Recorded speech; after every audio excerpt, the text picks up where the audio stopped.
Hello, and welcome to episode 5 of our Business Survival Guide. In today's episode, we are going to be discussing the Paycheck Protection Program, which is part of the Corona Aid, Relief, and Economic Security Act, or CARES Act. So this is a program where you can get the government to give you a forgivable loan to cover payroll and rent, mortgage payments, utilities, those types of things for an 8-week period. So we'll go ahead and discuss how it works, what it is, and how the application process works. So let's go ahead and get started. It's a great document by the U.S. Chamber of Commerce. It kind of overviews it. I'm just going to review that really quickly, and then I'm going to walk you through the application for it. So first of all, here is the document by the Chamber of Commerce. And you can see here that this is part of the CARES Act. They've allocated $350 billion to help small businesses. So as part of that is the Paycheck Protection Program. That's what we're going over today. So there may be some questions you're going to ask. So let's take a look at some of those real quickly here. Number one, are you eligible? Well, if you're a small business with fewer than 500 employees, you probably are. 501c3, the nonprofit organizations are also eligible. And an interesting thing, individuals who are sole proprietors, independent contractors, self-employed, are also eligible for this particular program. Okay? So there are some special rules, as you see there, that apply, but for the most part, that should be what you need to know. Number two, what will lenders be looking for? Okay, you can see there's the link right there. We'll provide that to you a little later on, but they're going to be looking for good faith certification that the uncertainty of current economic conditions makes the loan request necessary to support ongoing operations. The borrower will use the loan proceeds to retain workers and maintain payroll or make mortgage, lease, and utility payments. So that's very, very important you understand that's what this program is for. Number three, the borrower does not have an application pending for a loan duplicative of the purpose and amounts applied for here. And number four, from February 15th of 2020 to December 31st of 2020, the borrower has not received a loan duplicative of the purpose and amounts applied for here. So that's what lenders will be looking for. It's actually fairly simple from that standpoint. So let's go ahead and look at the how much can you borrow? Well, loans can be up to 2.5 times the borrower's average monthly payroll costs, not to exceed $10 million. Okay.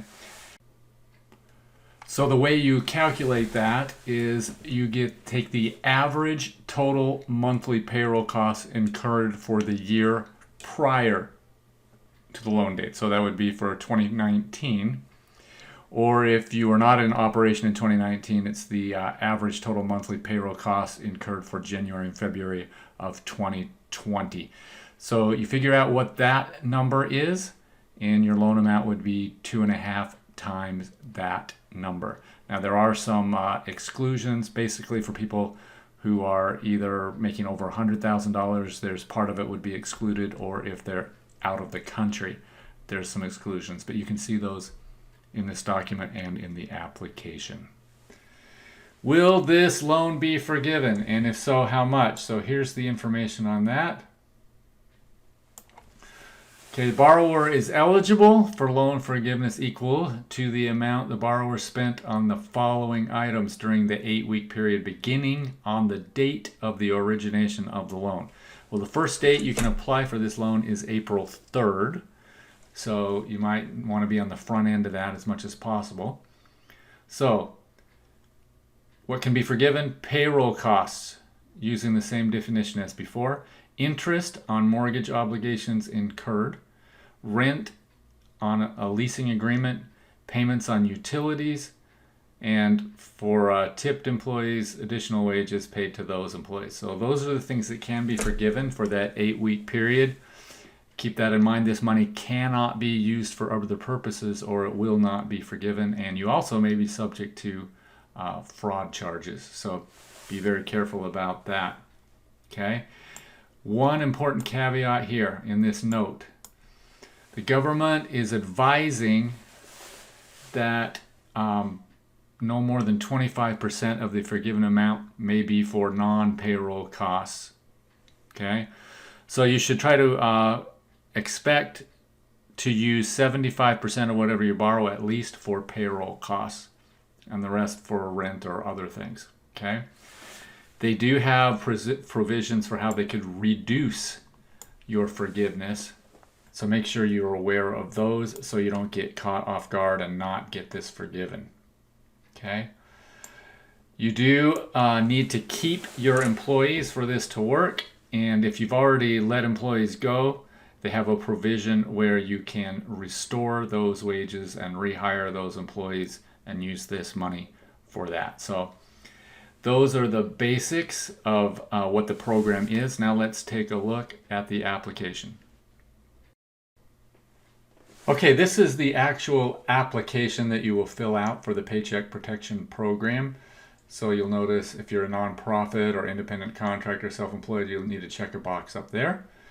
You put in your business legal name and address, EIN, phone number, contact information, and here is where you'll put your average monthly payroll amount, multiply by 2.5. That'll give you your loan amount, and you put in the number of jobs. So the purpose of the loan, you're going to check which of these items you'll be using this money for, and the list of all owners of the applicant with greater than 20% ownership stakes in the company. So make sure you put the owners' names in this box. Okay. Now here's some questions you'll need to fill out.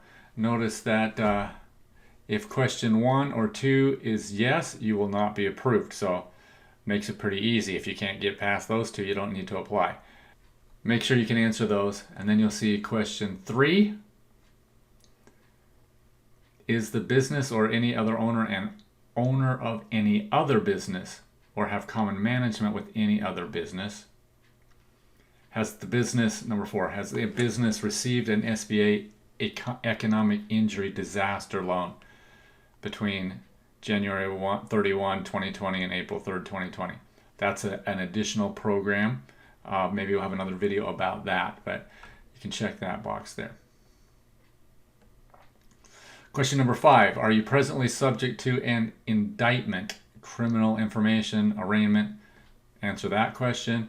Number 6, within the last 7 years for any felony or a crime. And number 7, are you a U.S. citizen?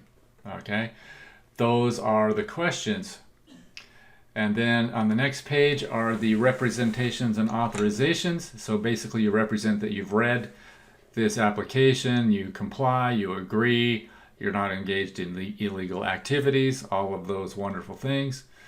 And then you're going to go ahead and sign this authorization. So the certifications you'll go through, you will initial each of these lines and sign, and that is the application for this particular program. Now there are various banks in the area. I know some have been contacting various people. You may have been contacted by your bank, but you apply for this at a bank that is authorized to perform an SBA type loan. So that's the way it works. Again, just to sum up, you want to make sure that you've analyzed your need, look at the eligibility requirements for this loan, and in order to make sure it is going to be forgivable, you want to make sure you calculate it and use it correctly. So calculating it, you're going to need to know the average payroll amount based on the prior year. You're going to need to know the average number of employees and fill out the form appropriately. So if you have any questions, be sure to let us know, and we'll attach these documents or links as well. Thank you.